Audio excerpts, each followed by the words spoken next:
rebels are bad. We say, first of all, this debate is not about all rebels, it's about one rebel group that everyone in the world, maybe except for Saudi Arabia, recognizes as a rebel group, as a terrorist group. But furthermore, let's see about what this rebel group is and see, do these people care more about the people or their ideological cause? For example, when Gaza is being attacked, where do these people hide? Do they hide in bunkers or in hospitals? Where do they shoot the rockets from? From the hospital? Do they leave the kids upstairs, or do they stay upstairs to take the attack? And we all know, we've seen these pictures, the fact is that Hamas cares more about themselves, more about their own behinds, and more about their pockets than anyone in Gaza, except for maybe, like, their twin. I don't know who they would possibly care about. We're going to give you quite a bit of rebuttal, and then we're going to say two things. We're going to say, even if this case works, even if it strengthens Hamas, we're going to say this is a bad preservation in the long term. And second of all, we're going to talk about why we can hold multinational corporations to this responsibility. We think that it's proven that it's effective, that keeping them out will stop the growth of Hamas. We're going to say why it's morally justified. We heard, where is the money going to go? No, thank you. And we say that Hamas, who prioritize killing, Golden Era always said, right, they prioritize killing our people over protecting their own. These people have shown time and time again that that's where the money goes. Sure, they build hospitals, but then they hide rockets in them. Sure, they build schools for autistic kids, but then let that be bombed when the next time Israel attacks. So we don't believe these people really care. We also heard that this is going to encourage an uprising. And we say, no, maybe it will set a precedent. It will say, because it's not going to say, okay, let's all start uprising now, but what will it do? It's going to do like this. People are going to say, okay, we are a rebel group. How are we going to live? Oh, no, we'll be fine. We can trade with whoever we want. We're going to trade with these huge companies who are willing to come in here. If they don't have that option, that is pressure to step down. So we say that, no thank you. That this is not just we're saying that it does set a dangerous precedent of saying if you are a rebel group, you will have who to fall back on. You will have all these companies coming in and making sure that you have your money. No thank you. We also heard that we're really happy because we're strengthening these groups. And I ask again, who are we strengthening? Why do we want to strengthen the extreme terrorist group in Gaza and not the more moderate group that will actually come negotiate with us? We're a bit surprised, no thank you, why you're so happy to strengthen Hamas. Well, while everyone in Israel is trying to do quite the opposite, is trying to strengthen Fatah, who's actually willing to come to the table, who actually might talk about a peace solution, and not encourage someone, no thank you, who won't come to the table in the first place.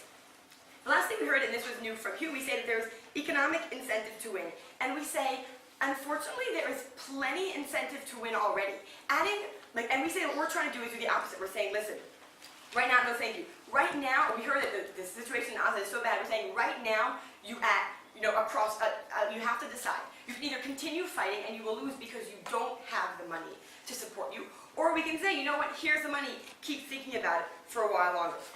And we think that this isn't acceptable. But I'd like to ask, no thank you. I'd like to ask, even if this works, because we had a very clear position from First Proposition. They said, even if this helps a little bit, even if we get them to talk with somebody else, that's okay. And we say, let's say this works. We don't believe it will, but what does that mean? It means they won't come talk to us. Because what did we hear? We want to create no negotiation plus luxury equals stability. And we say, what? No. The point is negotiation. No, thank you. The point of the past 50 years has been negotiation. How can you come up here and say we're going to preserve the situation of no negotiation? It will create stability in a small place. Once Gaza has a multinational corporation, no, thank you, that won't solve all their problems. It won't mean that people are suddenly happy and free to travel wherever they want. So preserving this situation of no negotiation in a minute, plus luxury, we say is a very bad thing. We want to move away from the situation in the long term. Yes. Listen, you're not just punishing Hamas, you're punishing the subjects who live in that area. And by giving the subjects something to lose now, they have an opportunity to say to the Hamas, I'm not going to let you allow me to suffer anymore, I'm going to move forward. Excuse me, or Hamas is going to get stronger. Hamas is the very group that told them, you know what, let's send your kids to die and we'll give you $100. We're strengthening exactly the people who oppress them. And this is something that Israel has been trying to get across for so long. You're strengthening the people who oppress them. No, they will not be happy.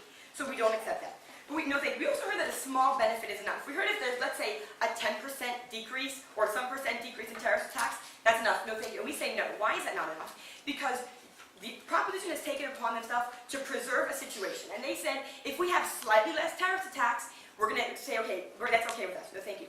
But slightly less terrorist attacks over a long period of time, no, thank you. is a problem. A 10% decrease, so only 3 people would get shot yesterday instead of 4. That is not a benefit, especially on the long term.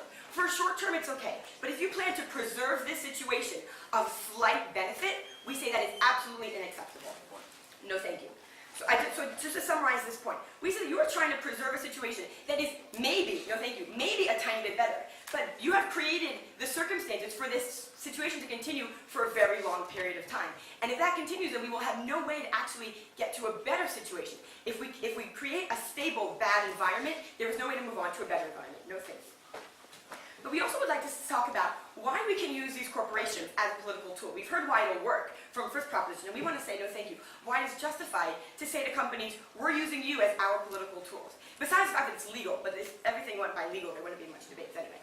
So we're saying, why can you do this? We're saying the fact is that today's world, no thank you, is economically driven. We say that multinational corporations have huge power in many ways. They can move, no thank you, they can affect policy inside countries and outside countries. They create, no thank you, with powerful lobbies and powerful donations. They are a very big political tool. And we say no thank you. We say that it's time to use that political tool to our advantage. It's time to say, besides the fact that we say that the fact is that these companies have gained a lot of political leverage over time because they are so rich and powerful. It is time to use, it is justified to use that political leverage in our benefit. So what have we told you today? We've told you that there is a very clear stance on side proposition. Let's strengthen the very people who oppress. Let's strengthen the very group that oppress the people. Let's give them more money, more stability to build bigger bunkers for themselves while they leave their citizens out in the streets for attacks. And while they use their children to protect the soldiers, while they go into attacks with children in front of them so they can be defended. We say that we do not want to strengthen this faction. We say that furthermore, it will encourage the uprising because these rebels will know that they have who to protect. But the most important thing we told you is that you are preserving a situation that if it's slightly better will continue for a long time. And slightly better for a long time is much worse than having a little bit of hard time now, a few hard years now, and then get to an actual, real, and full peaceful solution. Thank you.